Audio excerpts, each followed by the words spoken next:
கார்த்தி வந்து சாரி கேட்டிருக்க வேணாம் அப்படின்னு தான் நான் சொல்லுவேன். ஏன்னா, சாரி கேட்கிற அளவுக்கு அவர் வந்து பெரிய ஒரு கொலை குற்றமோ, ஏதோ ஒரு தேச விரோத செயலோ எதுவும் பண்ணிறல. ஏதாவது ஒரு ரிப்ளை குடுத்தா, அதுக்கு எதிர்ல வந்து ஜெகன்மோகன் அவர்கிட்ட இருந்து ஒரு ரிப்ளை வரும்.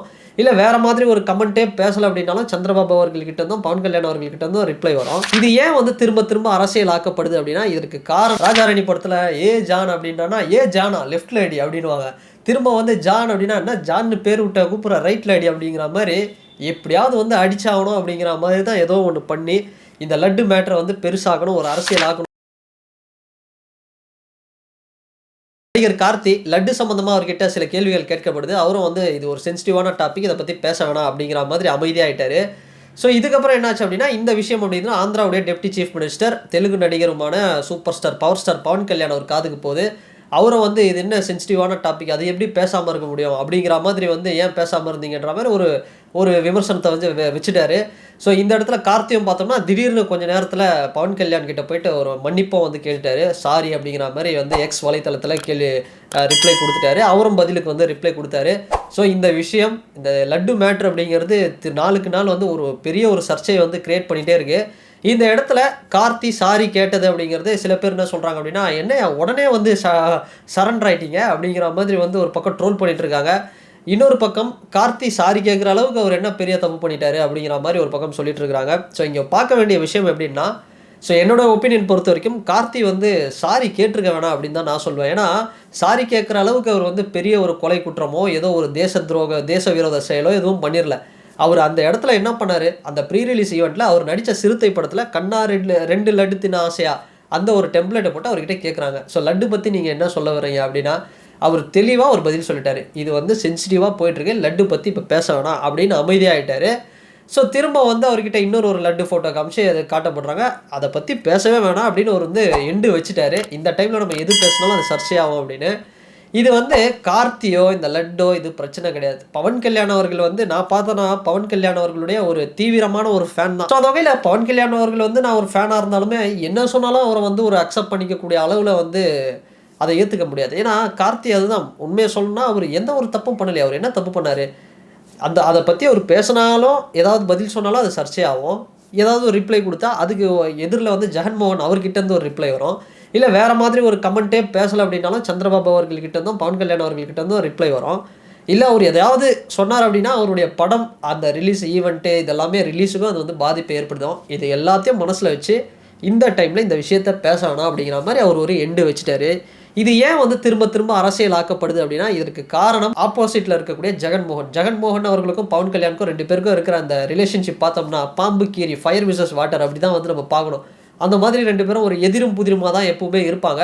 இதுல 3 விஷயம். பவன் கல்யாண் வந்து ஒரு காலத்துல வந்து பார்த்தோம்னா, நல்ல மனுஷன் தான். நான் எதுவும் வந்து அவர விமர்சனம் எதுவும் பண்ணல. ஒரு நல்ல லீடர், ஒரு நல்ல சினிமாவுல களத்துல விஜயகாந்த் அவர்கள் எப்படி களத்துல இறங்கி மக்களுக்காக நிறைய விஷயம் பண்ணாரோ, அது மாரி களத்துல இறங்கி பண்ணக்கூடியவர் தான் பவன் கல்யாண். அது நான் இல்லன்னு எந்த ஒரு மாற்று கருத்தும் இல்ல. ஒரு காலத்துல வந்து சேகுவேரா அவர்களுடைய டீ ஷர்ட் போடுறது, சேகுவேராவுடைய படங்கள் போடுறது, பவன் குவேரா அப்படின்னு வந்து தன்னை வந்து காமிச்சுக்கிறது, இது மாரிலாம் வந்து பண்ணிட்டு இருந்தாரு. அதுக்கப்புறம் கம்யூனிஸ்ட் பார்ட்டி கூடயும் அலைன்ஸ் வச்சிருக்கிறாரு. பகுஜன் சமாஜ் பார்ட்டி கூட அலைன்ஸ் வச்சிருக்கிறாரு. பிஜேபி கூடயும் சந்திரபாபு அவர்கள் கூட அலைன்ஸ் வச்சிருக்கிறாரு. அதுக்கப்புறம் சிங்கிளா அவர் ஒரு அலைன்ஸ் ஃபார்ம் பண்ணாரு. அப்புறம் இப்ப திரும்ப பார்த்தோம்னா பிஜேபில வந்திருக்கிறாரு. இப்ப பிஜேபிலயும் சந்திரபாபு அவர்களுடைய தெலுங்கு தேசம் பார்ட்டிலயும் ஒரு கூட்டணி வச்சது அப்படிங்கிறது ஒரு பெரிய விஷயம். இத தாண்டி இந்த தெலுங்கு ஸ்டேட்ஸ்ல பார்த்தோம் அப்படின்னா, திருமலா திருப்பதி, ஆந்திரா, லார்ட் வெங்கடேஸ்வரா, இந்த லட்டு இது மாதிரியான விஷயங்கள்லாம் வந்து அவங்களுடைய அந்த கல்ச்சர்ல ஒரு ஊறிப்போன விஷயம். தவிர்க்க முடியாத ஒரு விஷயம். அதனாலயும் அவர் வந்து இத பேசணும் அப்படிங்கிறதுக்காக பேசுறாரு. அவர் பேசுனது தப்பில்ல. ஆனா, திரும்ப திரும்ப இந்த விஷயம் வந்து பெரிய அளவுல அரசியல் ஆக்கப்படுது. எதுக்குன்னா, ஒரு பக்கம் ஒரு 2, 3 விஷயங்கள் நம்ம பார்க்கலாம். இன்னைக்கு அவரு பிஜேபி அலைன்ஸ்ல இருக்கிறாரு. வேற வழியே இல்ல.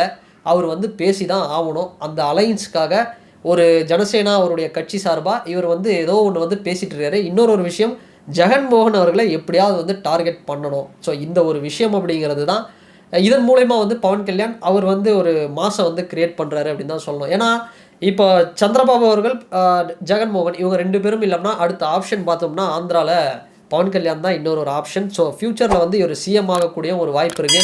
அதனால ஏதாவது ஒண்ணு வந்து பேசுவோமா அப்படிங்கிற மாதிரி தான் வந்து ஏதோ ஒண்ணு பண்ணிட்டு இருக்காங்க.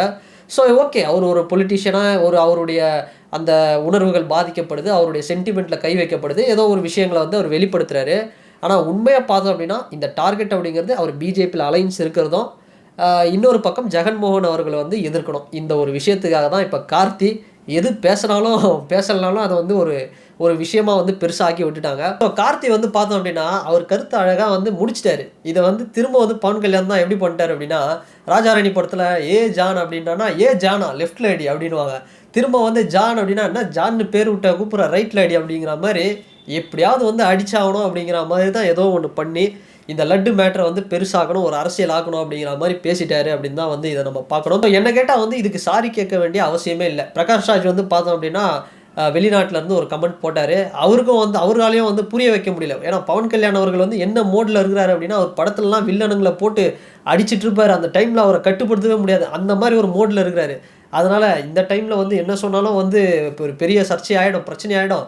அதனால் நான் ஃபாரின்லேருந்து வந்து நான் பேசிக்கிறேன் பவன் கல்யாண் அப்படிங்கிற மாதிரி பிரகாஷ் ராஜும் வந்து ஒரு எண்டு வச்சுட்டாரு. இந்த இடத்துல ஒரு விஷயம் பார்க்கணும் அப்படின்னா மெய்யழகன் படம் தெலுங்கு ஸ்டேட்ஸில் வந்து பார்த்தோம்னா கார்த்தி, அதாவது நடிகர் கார்த்திக்கும் சரி அவங்க அண்ணன் சூர்யாவுக்கும் சரி பெரிய அளவில் ஒரு மார்க்கெட் அப்படிங்கிறது இருக்குது. கார்த்தியுடைய சகுனி படத்துலேருந்தும் சரி சூர்யா அவர்களுடைய சிங்கம்லேருந்தும் அவங்களுடைய மார்க்கெட் அப்படிங்கிறது இந்த 7ஆம் அறிவு டைம்லேருந்து பெருசாக போயிட்டுருக்கு. அந்த அளவில் தெலுங்கு ஸ்டேட்ஸில் இருக்கிற தெலுங்கு மக்கள் வந்து எப்படி பார்க்குறாங்க அப்படின்னா மன ஹீரோஸ் அப்படின்னு தான் பார்க்குறாங்க. மனவாடு, அதாவது தெலுங்கு ஹீரோஸ் மாதிரி தான் அவங்க 2 பேரும் பார்க்குறாங்க. ஸோ இந்த டைமில் பவன் கல்யாண் வந்து டெப்டி சீஃப் மினிஸ்டராக இருக்கிறாரு. ஸோ ரூலிங்கில் பார்த்தோம் அப்படின்னா தெலுங்கு தேசம் பார்ட்டியில் தான் இருக்குது.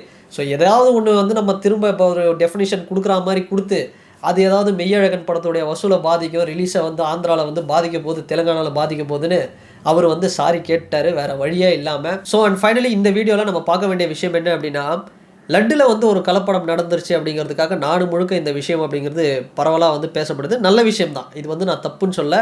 இந்த விஷயத்துக்கு வந்து எல்லாருமே கண்டனம் தெரிவிக்கணும். அட் த சேம் டைம் வேங்கை வயலில் வந்து வாட்டர் டேங்க்கில் ஹியூமன் வேஸ்ட் வந்து கலந்தாங்க.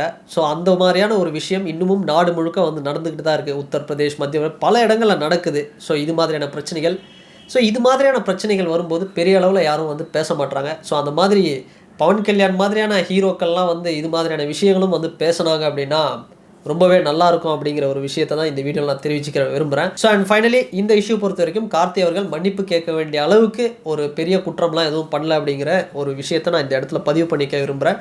அண்ட் இந்த வீடியோ உங்களுக்கு பிடிச்சிருந்ததுன்னா லைக் பண்ணுங்கள், ஷேர் பண்ணுங்கள், கமெண்ட் பண்ணுங்கள், சப்ஸ்கிரைப் பண்ணுங்கள். வேறு ஒரு வீடியோவில் வேறு ஒரு கண்டென்ட்டில் நான் உங்களை பார்க்குறேன். பாய்.